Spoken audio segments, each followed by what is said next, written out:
2 Timóteo, capítulo 1, versículo 12.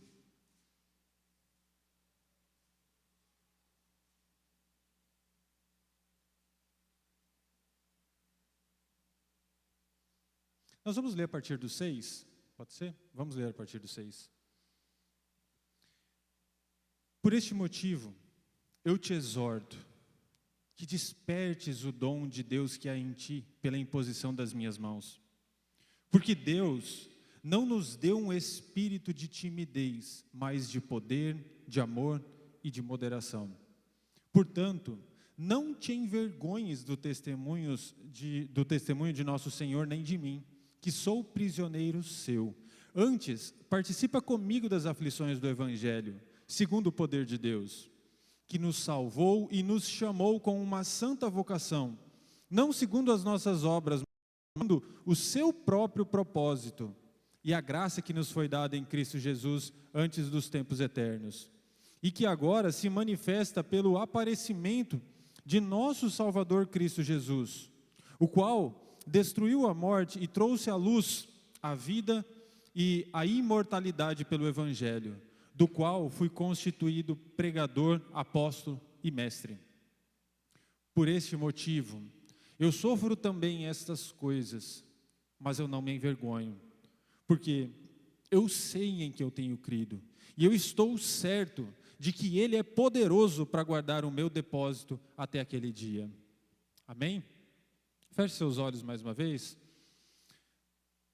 Querido Pai, nós queremos te agradecer mais uma vez, Deus, pela oportunidade que temos, ó Pai, de estar aqui neste lugar, para cultuarmos ao Senhor, ó Deus, para ouvirmos do Senhor, ó Deus, nós pedimos ao Senhor que o Senhor fale ao nosso coração, fale à nossa mente, ó Deus, que a Tua palavra, ó Deus, faça aquilo que o Senhor propõe, ó Deus, que ela faça no nosso coração, e que nós consigamos sair daqui, ó Deus, mudados, transformados, ó Deus, pelo poder que há na Tua palavra. É assim que nós oramos em nome de Jesus. Amém. Eu gostaria de falar nessa noite sobre algo sobre Paulo, que diz respeito a nós termos uma fé correta.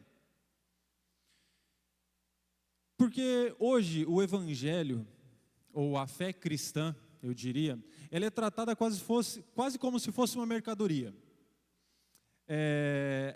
Muitas igrejas, muitos pregadores, acabam tendo uma pregação ligada a um humanismo secular, e não a pregação do Evangelho em si. Não é uma pregação sobre fé, não é uma pregação sobre cristianismo, é uma pregação sobre pessoas. E dentro disso, as pessoas elas transformam em evangelho qualquer coisa que não é o evangelho. E Deus, ele tem falado muito comigo com relação a isso, porque o propósito central do evangelho, ele não é o ser humano. Amém? O propósito central do evangelho não é o ser humano. O propósito central do evangelho é Deus. E se nós compreendermos de forma errada o Evangelho, se nós compreendermos de forma errada a fé, nós não vamos conseguir compreender quem Deus é e o que Deus fez. Tem uma propaganda, que diz assim, se tivermos 1% de esperança, nós teremos 100% de fé, alguma coisa assim. Uma coisa nesse sentido. Fala que brasileiro não desiste nunca e tal. Mas a fé ela não diz respeito a isso, a nós termos 1% de esperança. A fé ela não diz respeito a isso. Muito pelo contrário, às vezes a fé ela crê exatamente na impossibilidade. É no 100% da desesperança. É quando Abraão creu contra a esperança. A fé ela diz respeito a isso. E não somente as coisas que nós conseguimos enxergar.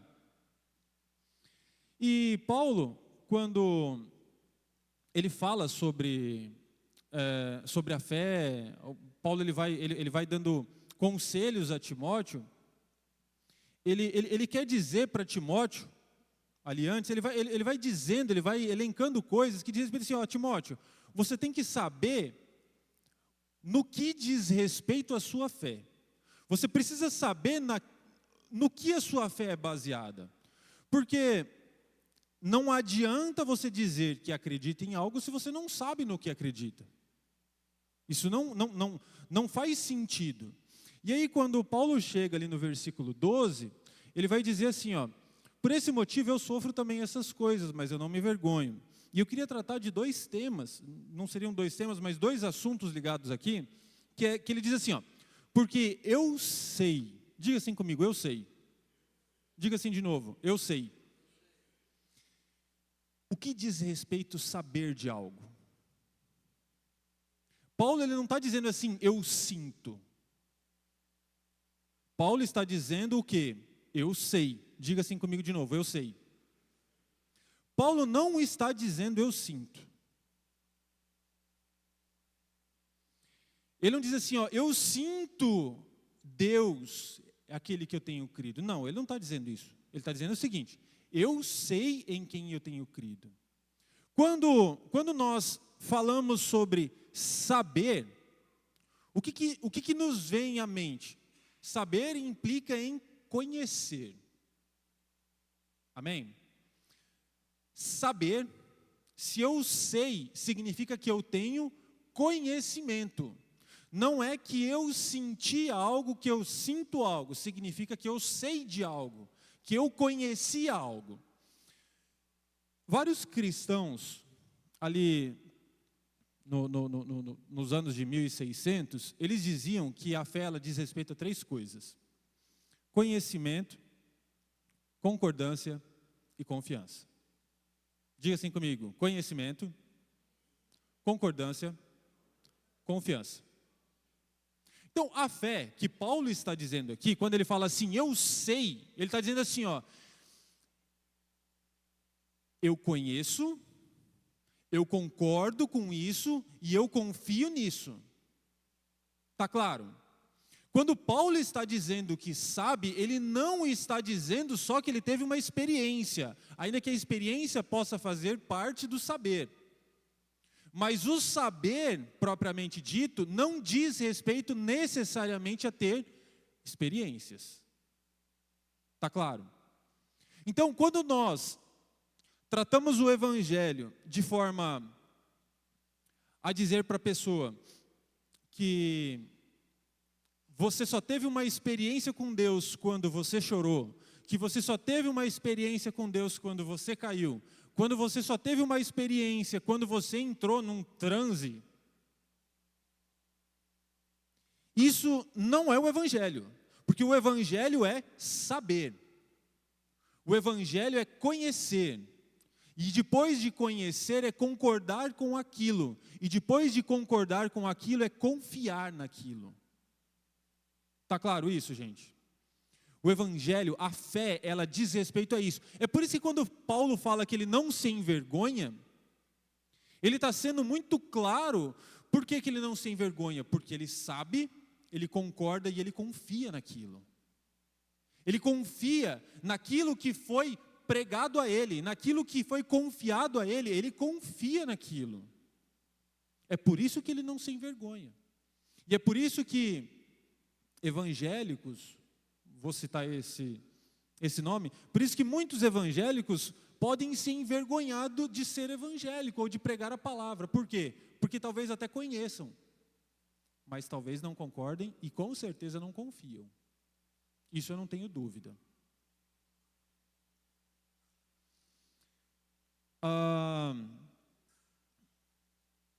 Paulo, ele sempre foi um pregador, mesmo antes de convertido. Ele era um pregador. A diferença é que ele antes era um pregador da lei. Depois que ele conheceu, ele se tornou um pregador do Evangelho. Então, Paulo era um pregador. Então, a questão de ser ou não um pregador, a questão de estar ou não em uma igreja, de estar ou não em uma cela falando da Bíblia, não implica necessariamente em saber o que se está se falando sobre o Evangelho. Porque eu posso estar pregando um monte de coisas que não é o Evangelho. E aí, Romanos 10, do 1 ao 4, Paulo ele diz assim, ó, irmãos, Paulo falando aos romanos, irmãos, o bom desejo do meu coração e a oração a Deus por Israel é para a sua salvação. Porque eu lhes dou testemunho de que eles têm zelo de Deus, mas não com entendimento. Porquanto, não conhecendo a justiça de Deus e procurando estabelecer a sua própria justiça, não se sujeitaram à justiça de Deus, porque o fim da lei é Cristo para a justiça de todo aquele que crê. Paulo ele diz assim, ó, porque eu lhes dou testemunho que eles têm zelo de Deus, mas eles não têm zelo com entendimento. Ou seja, eles têm zelo por algo de Deus, eles têm zelo de Deus, mas eles não conhecem a Deus. Eles não entenderam a Deus, eles não entenderam o Evangelho. Então eles estão zelando por alguma coisa de Deus, porém de forma errada. Olha que perigo. Nós temos risco de nós estarmos zelando por Deus, porém de forma errada. Estão entendendo? A gente tem risco de estar vivendo uma consciência errada sobre o Evangelho, sobre Deus. A gente tem um risco de conhecer uma justiça errada de Deus, porque Paulo ele diz assim, ó, porque eles não conhecendo a justiça de Deus, eles procuraram estabelecer a sua própria justiça. Só que eles estavam tendo zelo de Deus. Olha que coisa mais maluca. Alguém que está buscando a Deus, alguém que está fazendo uma obra para Deus, mas essa obra não é o Evangelho de Deus, então ela não é aceita por Deus. Só me mostra uma coisa, que Deus não aceita qualquer coisa. Deus não aceita só boa vontade. Está conseguindo entender? Deus não aceita só boa vontade. Deus não aceita só que eu tenha boa vontade de vir pregar o Evangelho. Deus não aceita só que eu tenha boa vontade de fazer alguma coisa para Ele. É necessário que aquilo que eu faça para Ele seja de acordo com a palavra dEle. É necessário que aquilo que eu faço para Deus seja de acordo, uma palavra bastante usada antigamente, com os oráculos de Deus. Então, não é, nós temos uma bebezinha, né? Luísa.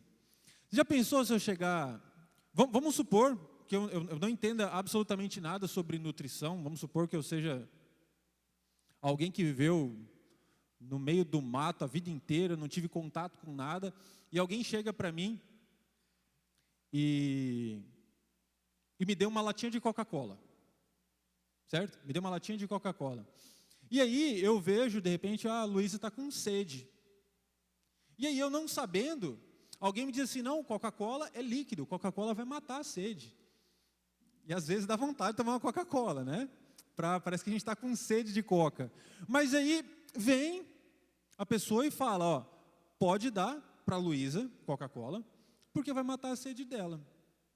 E aí eu chego com uma Coca-Cola e dou para a Luísa, o que vai acontecer com ela? Ela vai ficar ruim. Mas e a minha boa intenção? E a minha ação? Não conta? Não. Não conta. Nossa, mas não é possível que Deus seja desse jeito. Sim, as coisas têm que ser feitas exatamente da maneira de Deus.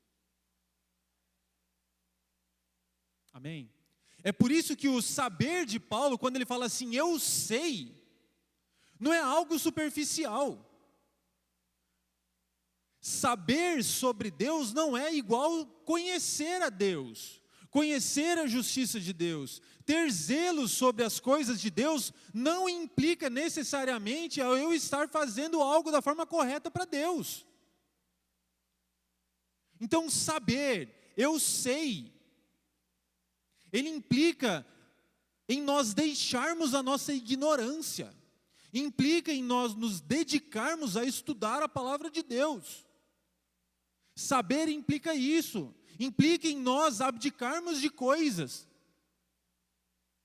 para nós estudarmos a palavra de Deus, para nós irmos atrás a Deus. Mas e se nós não tivermos grandes experiências com Deus? Não é isso que muda a nossa vida. Eu não vou contar aqui de novo, porque a lei falou para eu não contar mais sobre eu cair. Mas experiências com Deus nesse sentido de, eu tenho que cair, eu tenho que chorar, eu tenho que não sei o quê, não muda a vida da gente. Estão entendendo? O que muda a vida da gente é o Evangelho de Deus. É a voz de Deus que é falada através da sua própria palavra. É isso que vai mudar a vida da gente. É por isso que não é bom que o cristão fique procurando experiências. Se as experiências vierem, glória a Deus. E se elas não vierem, está tudo bem. Amém? Não faz diferença. Mas é gostoso. Tudo bem. Mas o que faz a diferença na nossa vida é a palavra de Deus. É saber. É saber. É por isso que não faz parte, não deveria fazer parte do cristão permanecer na ignorância.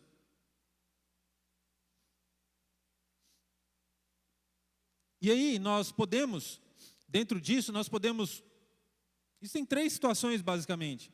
O ser humano, ele pode dizer que ele crê em algo, mesmo não conhecendo. E se a pessoa não conhece o que crê, ela não crê no Evangelho. Se ela não conhece o que ela está crendo, ela não está crendo no Evangelho. Porque é o primeiro pilar da crença, o primeiro pilar da fé é o conhecimento. Depois que vem lá a concordância e a confiança. Se ela nem conhece quem ela está crendo, qual é a diferença? Quando Jesus está ali com a mulher samaritana e ela fala assim, olha,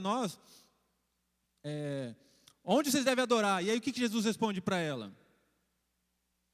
Vocês adoram o que vocês não conhecem. Nós adoramos quem nós conhecemos. É por isso que até para a adoração é necessário conhecer.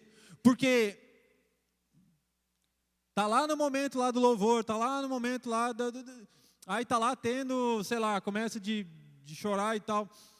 Não existe adoração sem conhecimento. O próprio Jesus disse isso. Falou assim, vocês estão adorando o que vocês não conhecem. Nós estamos adorando quem nós estamos conhecendo, quem nós conhecemos. E isso faz toda a diferença.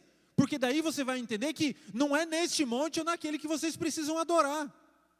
Vocês ficam achando que é nesse ou naquele porque vocês não conhecem.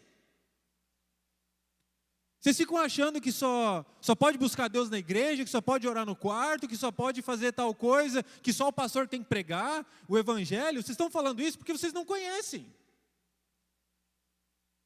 Agora, quando a gente passa a conhecer, aí a nossa vida começa a mudar de figura. Porque aí eu sei. A gente começa a falar como Paulo, eu sei.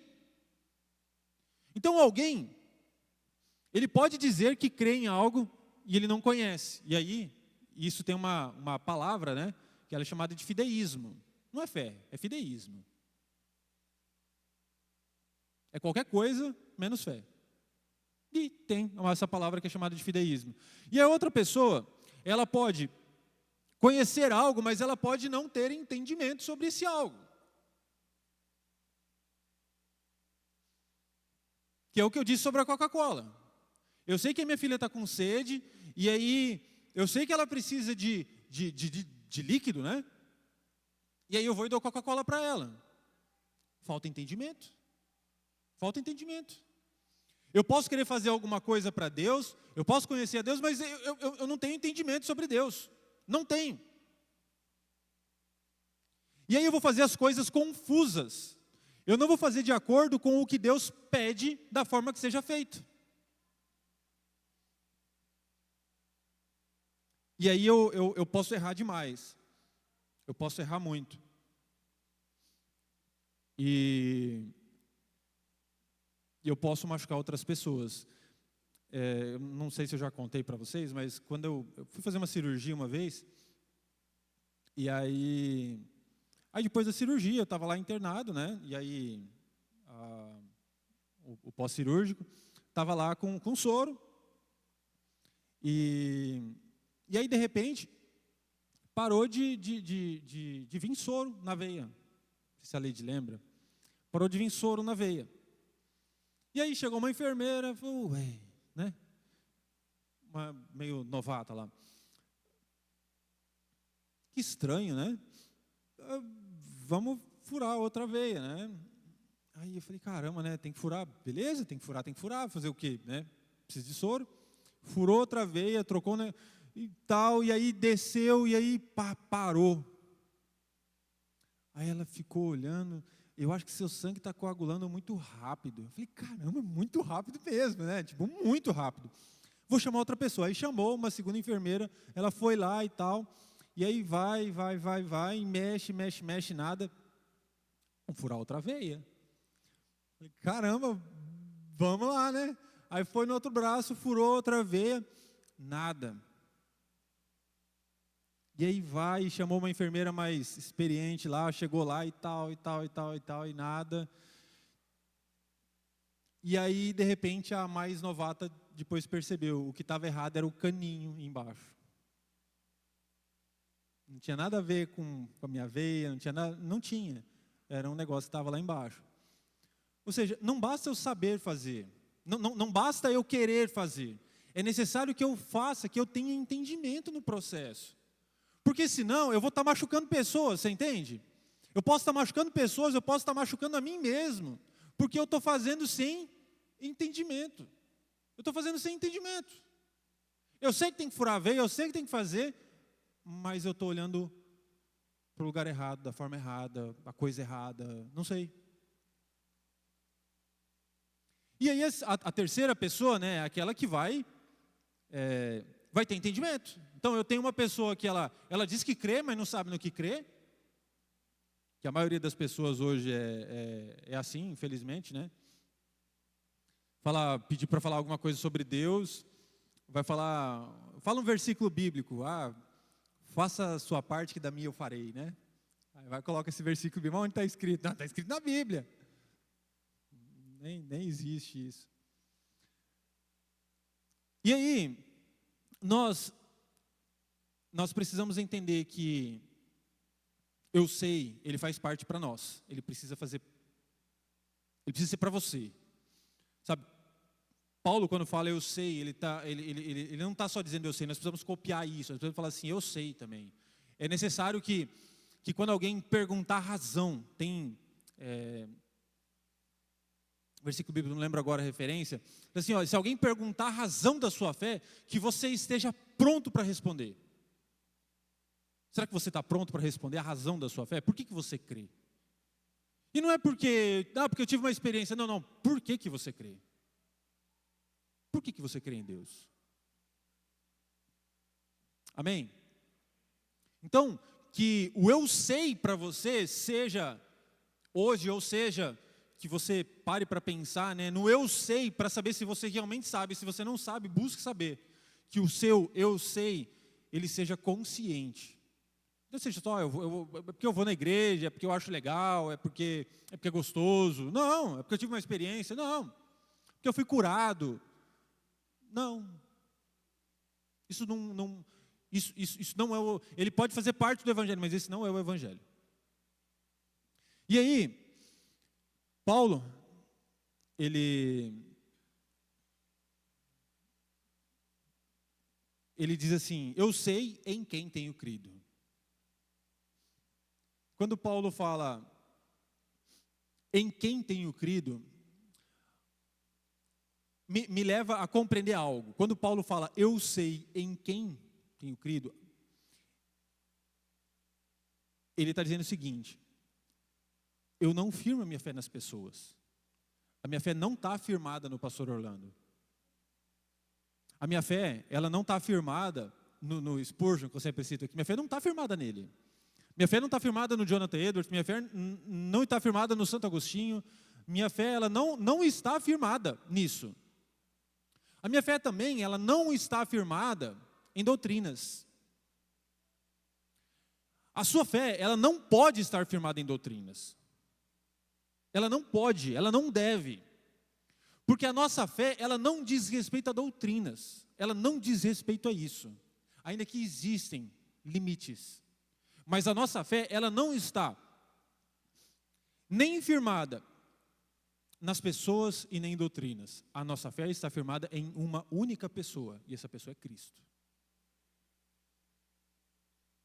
Então, quando Paulo, ele afirma, fala assim, olha, eu sei, ele fala, eu tenho conhecimento, eu tenho confiança, eu tenho convicção que a minha fé, ela não está firmada em qualquer outra coisa, a não ser em Cristo. Porque eu sei em quem tenho crido.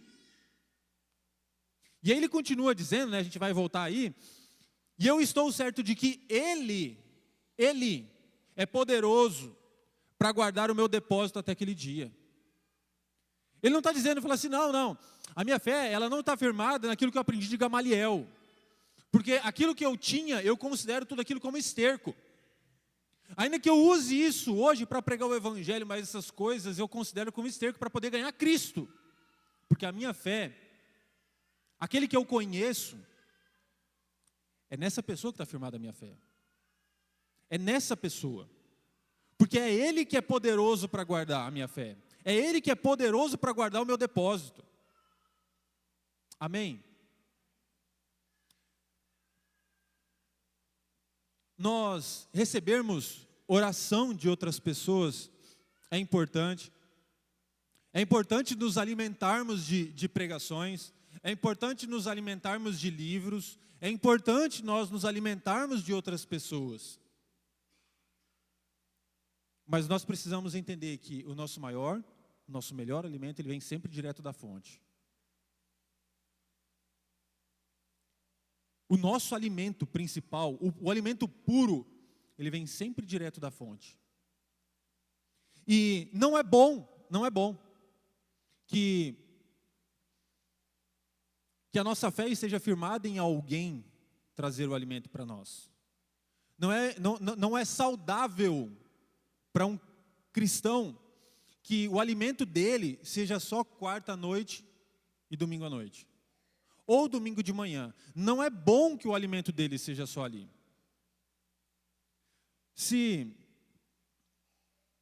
É uma coisa doida, até eu ia trazer uma palavra sobre isso, mas eu só superficialmente falando. É importante tomar água, sim ou não? Sim ou não? Quanto de água você tem que tomar? 2, depende do cálculo, mas 2,5 litros, 3 litros por dia, né? Quando que nós devemos tomar água? Quando nós estamos com sede? Sim ou não? Não. Quando nós estamos com sede, o que já aconteceu com o nosso organismo? Já está faltando água. Já existe carência de água no nosso organismo. Certa vez, eu tive um problema renal. Não sei se alguém aqui já teve pedra no rim. Alguém aqui já teve pedra no rim? Eu tive. É bem gostoso, tá? Sim, é uma dorzinha bem agradável. Muito agradável. Não tinha dia que teve um dia que eu fui numa consulta que eu não conseguia nem sair do carro. A Leide lembra. Eu não conseguia nem sair do carro. Não conseguia, doía muito. Tomei remédio e aí deu remédio de novo e aí eu falei, a dor não passa. A mulher falou, não posso dar outro remédio, senão vai te dar uma parada cardíaca. Eu falei, moça, mas está doendo. E estava lá internado e não tinha o que fazer. Isso tudo por falta de água. E você sabe por que eu não tomava água? Não me dava sede. Eu não tinha sede. Só tomava água quando eu tinha sede. E aí, o que acontecia? Eu tomava água lá, sei lá, um copinho, 2 copinhos no dia. Quando eu ia praticar exercício, tomava um pouco mais. Depois que me deu a pedra no rim, meu irmão, é difícil eu sentir sede, hein? É difícil. Hoje em dia eu tomo pelo menos 2,5 litros por dia. 2,5 litros, 3 litros de água por dia. Por quê? Nós não podemos esperar ter sede para tomar água. Nós não podemos esperar ter sede para buscar Cristo. Nós não podemos esperar vir aquela situação difícil para buscar Jesus. Nós não precisamos e não poderíamos passar por aquela necessidade sem nos alimentarmos com a palavra de Deus todo dia. Tem dia que a gente está com vontade, não tem aquele dia que a gente está com vontade de buscar a Deus? Aquele dia que a gente está com vontade de falar assim, nossa, eu quero orar e tal. Mas não é todo dia assim, muito pelo contrário. Então, quando que a gente deve orar? Sempre, porque a Bíblia diz que nós devemos orar em todo tempo. Então, o saber em que nós temos crido, ele diz respeito a entender que Ele é o nosso alimento diário. Diz respeito a entender que se nós não nos alimentarmos dEle, nós teremos problema. Se nós não bebermos dEle, nós teremos problema. Nós teremos. Nós já teremos mesmo confiando nele, porque nós vivemos num mundo onde os problemas eles existem, as tribulações acontecem, os desertos a gente passa por eles mesmo. Então nós precisamos buscar direto da fonte. Eu não creio em hipótese nenhuma que um cristão ele deva ficar sentado no banco, só ouvindo, se alimentando do que sai do púlpito.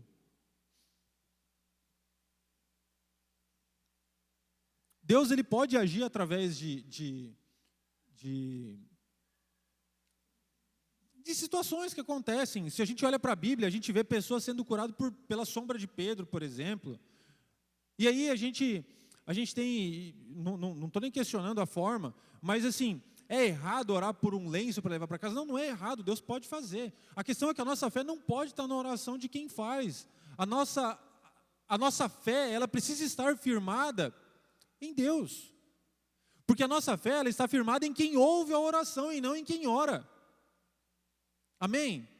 A minha fé, quando alguém vem orar por mim, não pode estar naquela pessoa. Eu não posso firmar minha fé na oração do pastor Orlando.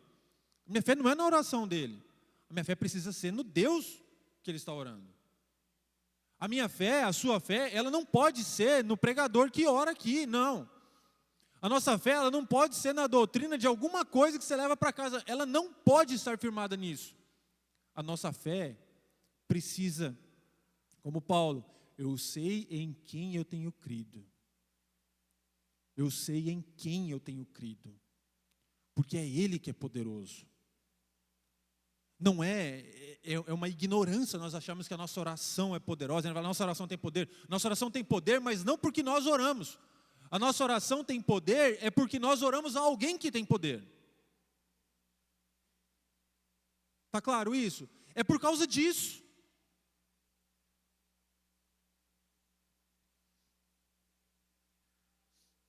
Nós precisamos cuidar para que nós não nos tornemos reféns de doutrinas. Nós precisamos cuidar para que nós não nos tornemos reféns de dogmas, de alguns hábitos que existem. A gente precisa cuidar. A gente precisa cuidar, entender que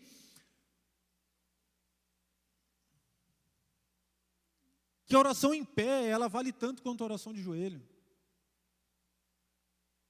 Não, porque eu orei de joelho, aí funcionou. A nossa oração, ela não diz respeito ao nosso joelho. A nossa fé, ela diz respeito a alguém, nessa pessoa que nós cremos. Jonas, quando orou dentro do ventre do grande peixe, ele estava de que jeito lá dentro? Eu não sei, estava de ponta cabeça, que jeito que ele estava lá dentro. A questão não é essa. A gente vê Jesus orando de tantas formas. Não, você tem que baixar. Eu sei que é um hábito, né? Se eu falasse para você assim, vamos orar, aí você fala, tá, legal. Aí você fecha o olho e baixa a cabeça. Porque é um hábito.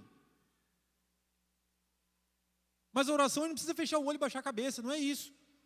Jesus, quando ora para Lázaro, ele levanta os olhos aos céus. Não é assim? Ele levanta os olhos aos céus e ora ao Pai. Não é no aspecto de ser arrogância, nós precisamos entender a nossa humildade, nós precisamos entender a nossa posição. E não importa se nós estamos de joelho, sentado, deitado ou em pé. Se estamos com os olhos fechados, abertos, levantados, não faz diferença. A gente sempre vai criar um hábito e está tudo certo. A questão é que não é isso, não é por causa disso que Deus nos ouve. Deus nos ouve porque é Ele que é poderoso. Amém?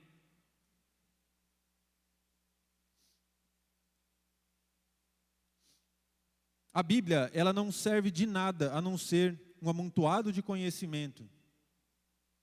se nós não tivermos a voz do autor.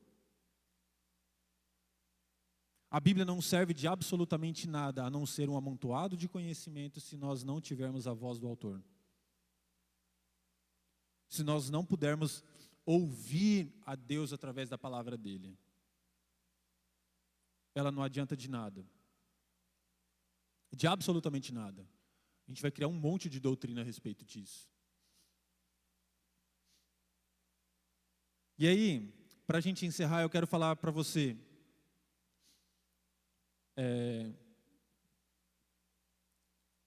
sobre saber a Deus, sobre conhecer a Deus. É que o Alexandre até citou sobre paraquedas esses dias, e aí tem uma ilustração que fala sobre paraquedas. Que assim, alguém aqui já pulou de paraquedas? Não? Nem vontade? Tem vontade de pular de paraquedas? Eu não sei se eu tenho, né? Eu não sei, eu talvez acharia legal, mas não sei. Mas o que salva a pessoa que pula de paraquedas não é o paraquedas existir. Porque o paraquedas existindo, eu posso pular de um avião sem o paraquedas e ele existindo, e vai mudar alguma coisa? Não vai. O que salva uma pessoa de se afogar, uma pessoa que não sabe nadar, de se afogar no meio de um grande rio, no meio de um oceano, não é a boia que está no navio, não é a existência da boia. Não é. Então, quando eu vejo o saber de Paulo, eu vejo quase, na vida cristã atual, na maioria da sociedade, o que eu vejo é que as pessoas sabem que o paraquedas existe. Elas sabem que a boia existe. Mas a questão não é só saber que ela existe. A questão é eu saber que ela é capaz de me salvar. E além de saber que ela é capaz de me salvar, eu usar. É eu confiar, quando eu pular do paraquedas, que aquele paraquedas vai abrir. É quando eu saltar, ou quando eu estiver afundando, né? Ali, quando o navio estiver afundando, eu colocar a boia. É assim que funciona a fé. Só que, uma frase que eu gosto muito é assim, que o paraquedas ainda pode falhar, não é assim? A boia pode falhar. Mas Deus não falha. Mas Deus não falha. Então nós podemos crer num evangelho de um Deus que não falha. E que nós podemos confiar nesse Deus. E antes de confiar, é necessário que nós o conheçamos. Porque nós não podemos confiar em algo se nós não conhecermos esse algo. Ou esse alguém. Então, eu sei em quem eu tenho crido. Que Ele é poderoso. Deus é poderoso. E Ele não falha. Ele não falha. Amém? Agora eu gostaria que vocês se colocassem de pé.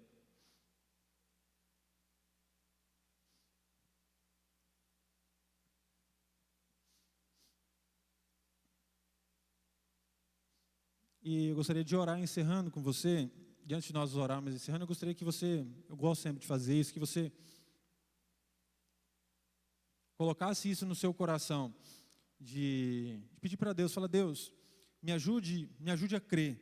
Ajuda, Pai, porque eu sei, ó Deus, que o Senhor é muito maior do que eu posso pensar, o Senhor é muito maior do que eu posso imaginar, que o Senhor é muito maior do que